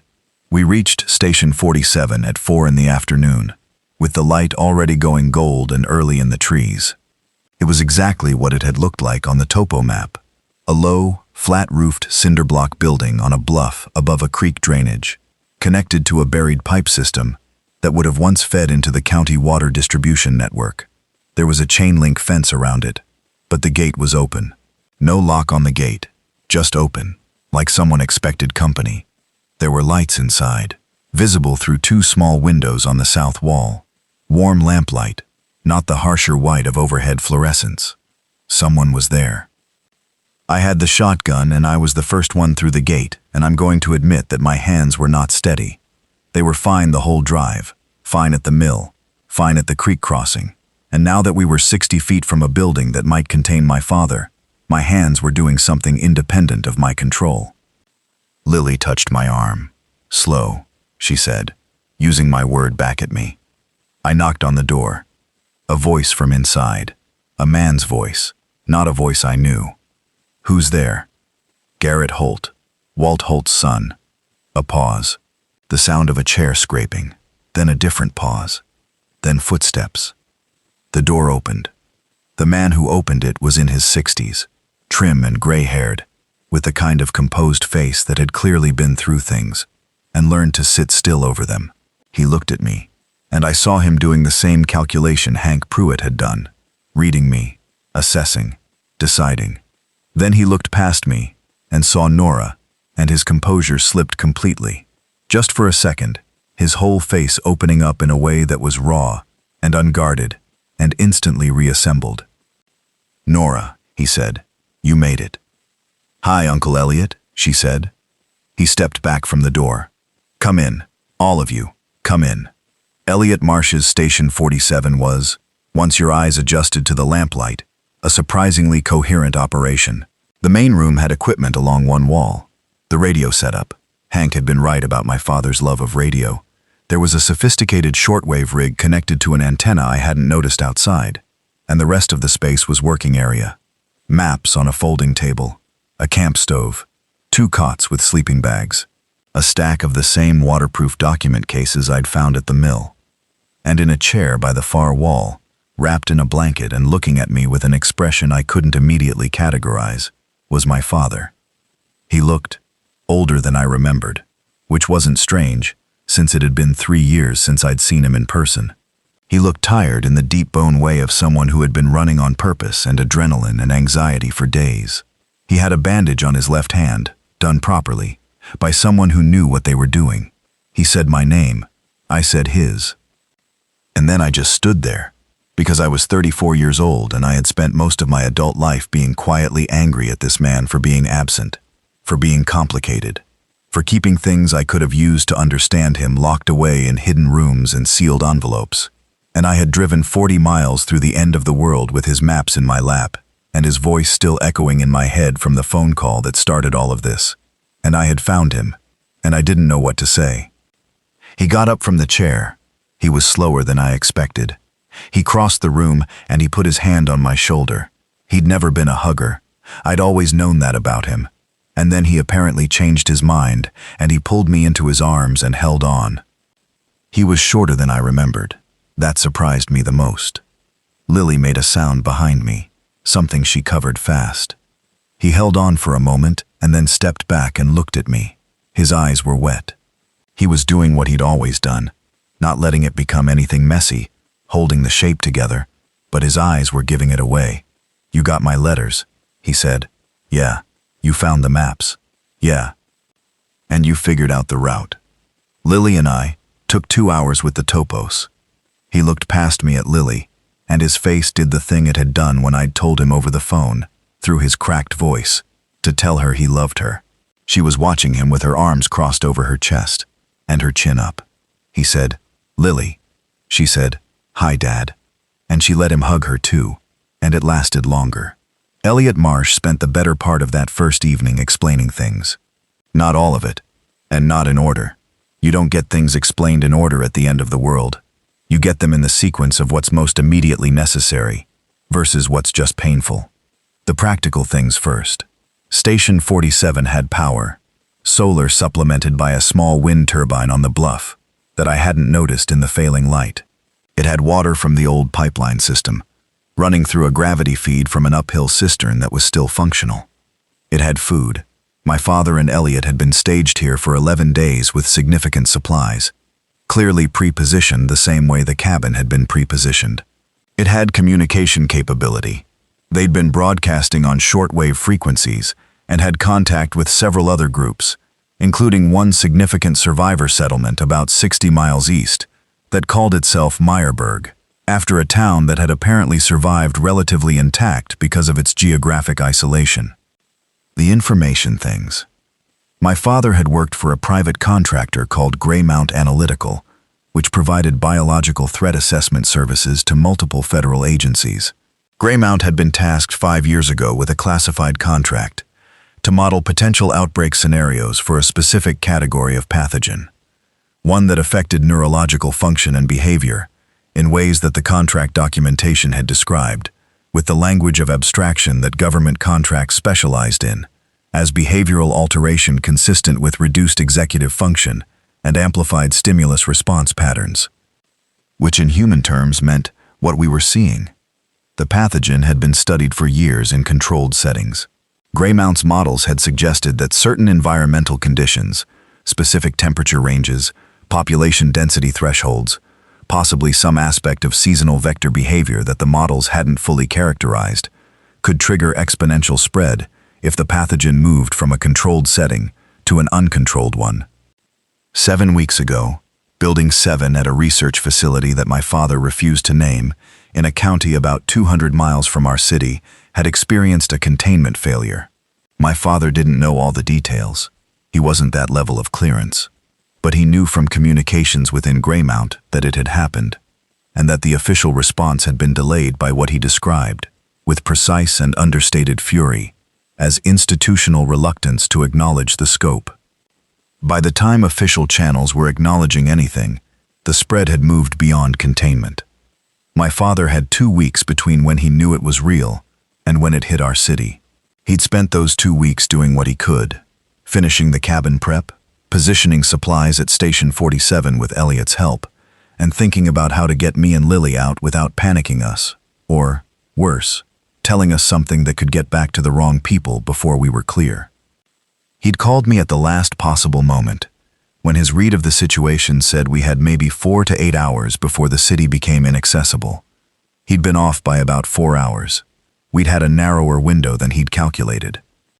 I listened to all of this sitting on a folding chair in a cinder block room, while outside the last light left the sky, and the forest went dark and quiet.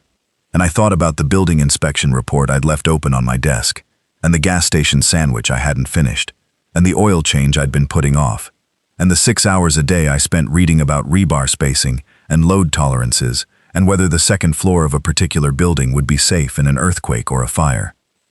"You pushed me into building inspection," I said. "When I was 17, you said, 'Think about this career.' It was one of the only specific things you ever said to me about what to do with my life." Walt looked at me.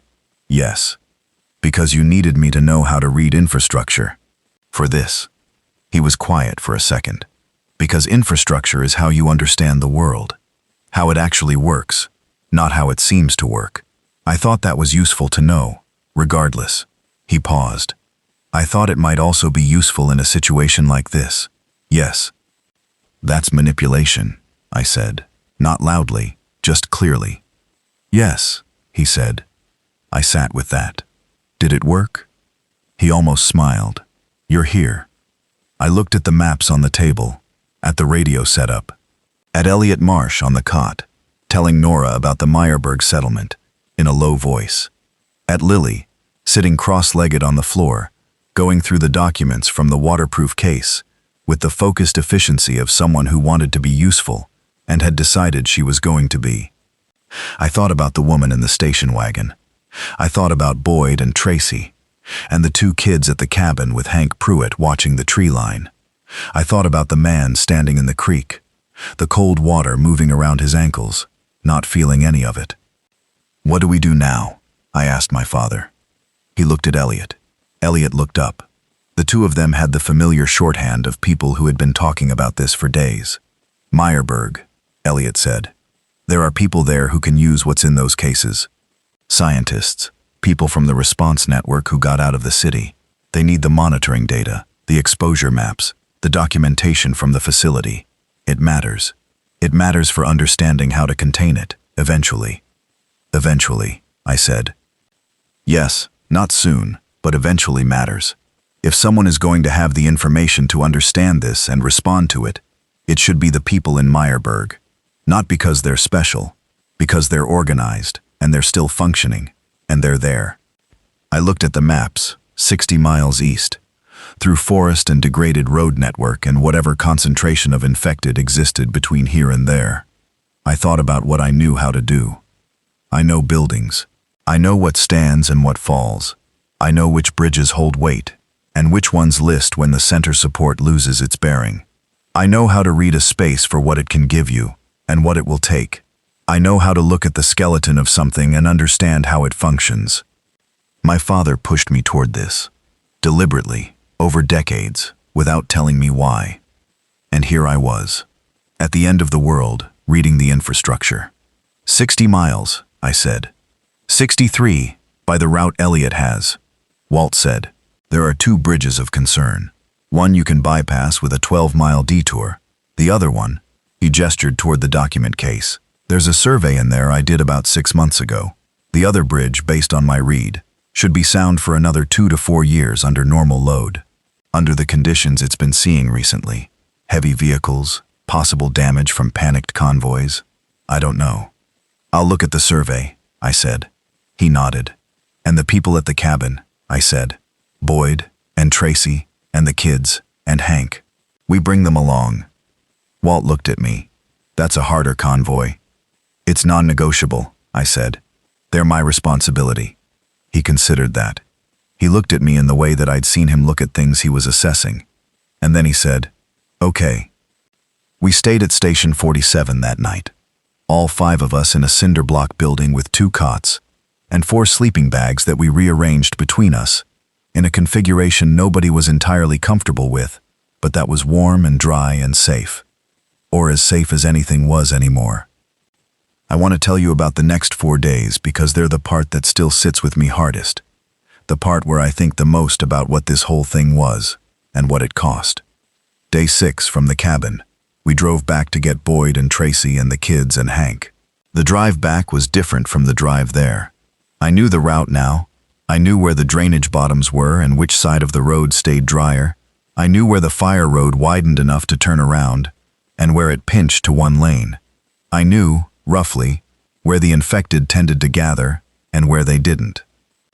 The forest was not okay, but I knew it better than before, and that counted for something. Hank was on the porch when we drove up, which told me he'd heard us coming and hadn't done anything about it, which told me he'd recognized the car. He had his rifle across his lap. Anyone follow you? He asked. No, I said. Good. He looked at me. You found what you needed. We found a lot. Are the Whitfields okay? Fine. Boyd patched the south fence with wire from the workshop. Tracy's been keeping the kids busy with something educational. He said educational, the way a person does when they mean blessedly structured.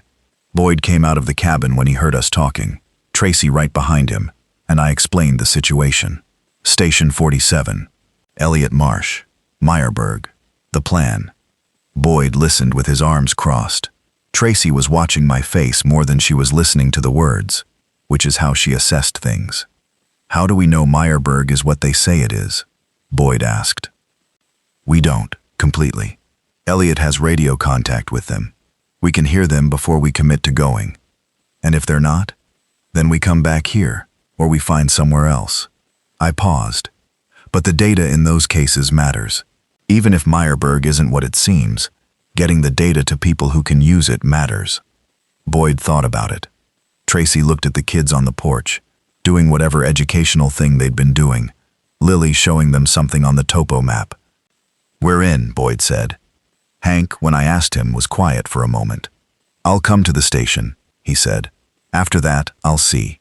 He looked at the forest. "I've been on this ridge for 12 years. It's hard to leave." "I know," I said. "I'll see," he said again. It took us a full day to get from the cabin to Station 47, with everyone and our combined supplies, because the convoy aspect changed everything about how we moved. 3 vehicles, my car, Hank's old truck, which actually ran fine except for a temperamental second gear, and a flatbed trailer Hank pulled behind it with the bulk of the supplies. Speed was dictated by the trailer and by the fire road conditions, and we made it to the station just before dark. Station 47, with 7 adults, 2 children, Walt's equipment and everyone's supplies, was significantly more crowded than it had been the night before. But it was managed. Boyd and Tracy took 1 cot, and the kids slept between them. Nora and Lily shared the other cot. My father, Elliot, Hank, and I distributed ourselves on sleeping bags on the floor.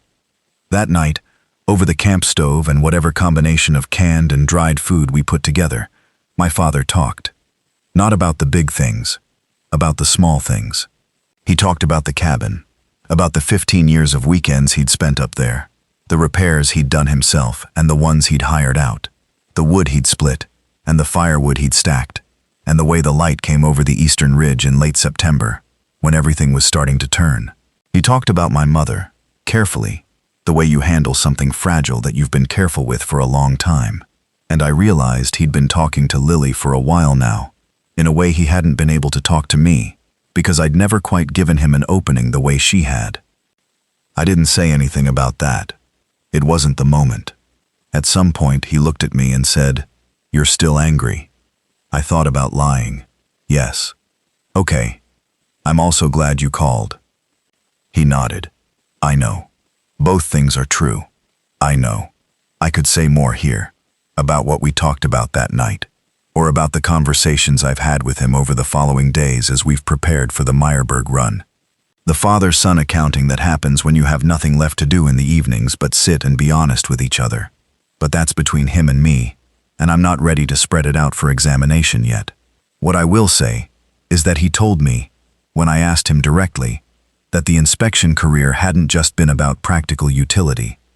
He'd told me to think about building inspection because it was the kind of work that put you close to things, that required you to slow down and actually look at what was in front of you. He thought I was the kind of person who could spend a whole life going too fast. He hadn't been wrong about that either. Elliot made radio contact with Meyerberg on the morning of the 7th day. The contact was brief and cautious. Shortwave broadcasts that anyone with a receiver could pick up, so the content was kept non-specific. But the confirmation was clear. They were there. They were organized.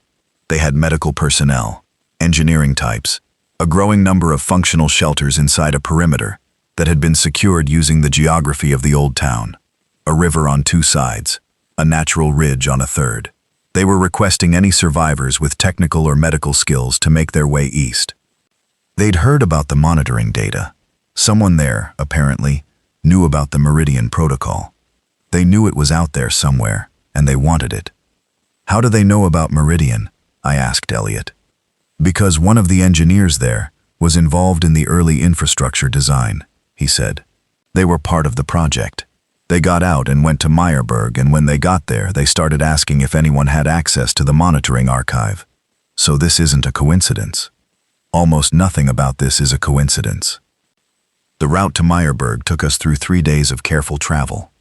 I'm going to compress this, because 3 days of careful travel through broken infrastructure and scattered infected can get repetitive to describe, and I'm aware I've been talking for a long time, but the shape of it matters.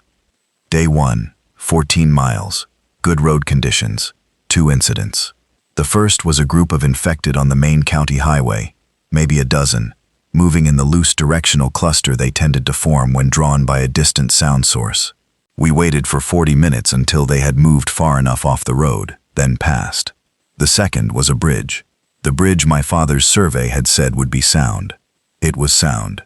I checked the approach and the visible ironwork, and it was fine. We crossed. Day 2, slower. The fire road on the eastern approach to Meyerburg County was in bad condition from heavy vehicles in the previous week. A convoy of some kind had come through and torn up the surface in the soft spots, and with Hank's trailer we had to pick our way carefully. There was a section about 3 miles long where we had to move rocks and debris from a small landslide that had come off the hillside onto the road. 2 hours of work before we could get the trailer through. In the afternoon of day 2, we found a survivor alone in an abandoned farmhouse. An older man, maybe 70, who had been there since the first day. He had a dog, he had food, he had a bad hip and no vehicle, and he'd been living off his pantry and hoping. We brought him with us. He didn't have anything we needed, but we brought him anyway. His name was Theodore. He called himself Ted. He knew about Meyerburg because he'd picked up their broadcast on his radio before his batteries died. He'd been hoping someone would come. Not everyone you pick up is useful in an immediate tactical sense. That's not the only reason to pick people up. Day 3. We came over the eastern ridge at approximately 2 in the afternoon and saw Meyerburg in the valley below. It was not what I'd imagined. I'd been thinking of something improvised and desperate, the kind of survival camp you saw in movies. What I saw was a town that was mostly intact and occupied. There were vehicles moving on the main street below. There were people visible on the perimeter, organized, positioned, clearly doing something intentional. There was smoke from what looked like a central building, the kind of solid, continuous smoke that means a maintained fire, rather than something burning out of control. It looked like people living, not thriving, not safe, not anything you'd call normal, but living, which in that moment looked like more than I'd expected. Boyd, who was in the truck with Hank ahead of me, stopped at the top of the ridge and got out. He looked down at the valley for a long time. Then he turned back and looked at me through my windshield and he shrugged, in the way that said, "Well, it's something." I agreed with the shrug. It was something. And here's where I am right now. Day 8 since we left the city. The 4th day since we got to Meyerburg. I'm writing this from a building that used to be a grain co-op office, which is now where I'm sleeping. The walls are solid, the roof is tight, and there is a window that faces east where the sun is going to come up in about 2 hours. The documents from the waterproof cases have been turned over to a woman here named Dr. Priya Sutton, who was a public health epidemiologist before all this, and who is now working 18-hour days with a team of 4, trying to build a picture of the outbreak from the monitoring data and the facility documents. She cried when she opened the first case. Not from relief exactly, more like frustration, the kind you feel when you finally have the information you'd needed weeks ago and realize what a difference it would have made. She stopped herself pretty fast and went to work. My father is here. He's not well. The hand injury was more serious than it had looked, and it's infected, which is being treated but is concerning. But he's alive, and he's in a bed, and he slept for 11 hours the first night. I sat outside his door for 2 hours before I figured out I wasn't going to be able to do anything useful there, and went to sleep myself. Lily is here. She has attached herself to the medical team in some capacity that I don't fully understand, but involves being useful in a way that people with administrative and organizational skills are useful in a crisis. Which is to say, she is doing the work that needs to be done that nobody else is doing, which she's always been quietly good at. Boyd and Tracy are here.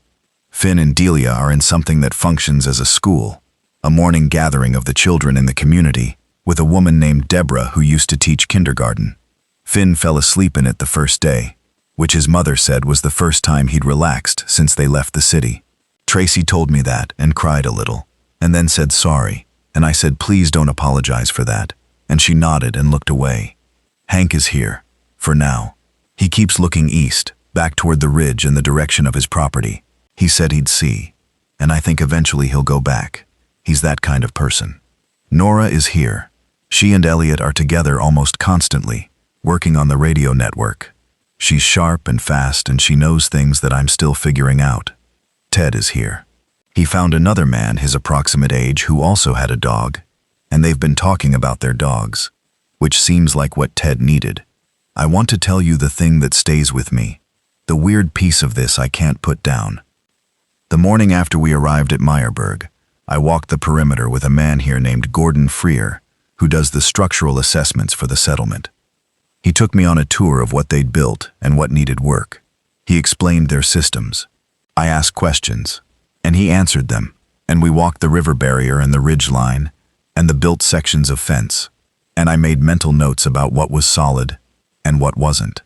At one point, we were on the north end of the perimeter, looking down into the valley on the other side, away from the town. In the low ground below the ridge, there were maybe 20 or 30 of the infected moving in their slow directional cluster, drawn by something to the south. Their movement was weirdly peaceful from up there, unhurried, uniform, like watching a murmuration at low speed.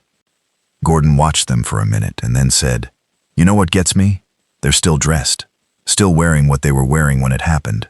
Some of them still have their phones, still have their keys." He paused. All that preparation for the day. And then, I watched them for a minute. I thought about a building that passes visual inspection, but has a sound to it that isn't right. I thought about my father spending 15 years stocking a cabin nobody was supposed to need. I thought about a monitoring network with 47 stations, 46 of which had gone dark. I thought about a containment failure in Building 7 of a facility my father had known about for years and that I would probably never know the name of. I thought about myself at 2:14 in the morning, reading about rebar spacing, almost not answering the phone. "Yeah," I said. We kept walking. "Wait. It's getting toward dawn now, and the birds outside the co-op office window have started. A few at first, then more. The finches go first, then the sparrows, and then the larger ones, crows, jays. And by full light the whole assembly is at it. The constant ambient sound of things that are alive and responding to each other and to the world around them." My father said the birds still know, standing in the cabin closet with a hidden room full of maps and envelopes and a composition notebook that took years to write. He had left me that line like a clue, and I'd spent days not understanding it. Here's what I think it means now. The birds don't need to understand what's happening to respond to it correctly. They don't need to process the outbreak, or the collapse of infrastructure, or the geopolitical failures, or the containment errors, or the institutional reluctance that let something theoretical become actual. They notice what's in their environment. They adjust. They call to each other. They stay in the things they know, food sources, roost patterns, the geometry of their territory, and they adapt within those things. My father had spent his career in the gap between the formal model and the actual world, in the space where the theory said contained and the building said otherwise. He'd pushed me toward a job that put me in that same space, over and over, day after day, until I could read it as automatically as breathing. He was right that it was useful. He was also right that it was more than utility. It's how you stay real in a world that keeps abstracting itself into reports and protocols and monitored data points, all of which can tell you something is coming, and none of which can tell you to answer the phone. I don't know what comes next. I want to be honest about that. I know what the next week looks like, more or less. Gordon Freer wants me to do a structural assessment of the older buildings in the settlement that are being used for food storage. Load tolerance is a real concern when you're stacking supplies in buildings built in the 1940s. Dr. Sutton wants someone to look at the monitoring data from the topo maps and identify which of the 47 stations is geographically close enough to reach for maintenance or data retrieval. Elliot and Nora are trying to establish contact with whatever government or quasi-government entities might still be operational, which is less of a long shot than it sounds. There are things still running, still broadcasting, still claiming authority over something. And my father needs to get better. He needs to sleep and eat and let the antibiotics work and stop trying to be useful from a prone position, which he is extremely bad at. I'll keep doing what I know how to do, Look at what's actually in front of me. Find the things that are wrong before they fail. Make decisions based on what the structure tells me, not what the report says it should be. And outside, in the valley, the birds are doing what birds do, going about their business in a forest that has changed around them but is still the forest. Calling to each other across the ridges and the drainage bottoms and the stands of fir and hemlock. Still knowing, like my father said, there's a crow right now on the fence post outside my window, looking at the dawn, looking east, its head cants slightly to the right and then left, adjusting, picking up whatever the morning air is bringing it, and then it opens its mouth and makes that sound that crows make, that loud, scraped open sound that carries for half a mile, and off across the valley another one answers. The lights coming up over the ridge, gray first, then the thin paint wash of early sun, hitting the tops of the firs on the east slope and moving down. My father called me at 2 a.m. and said, "Leave the city now." I left. I'm here. Whatever here turns out to be, I'm here. And the birds still know.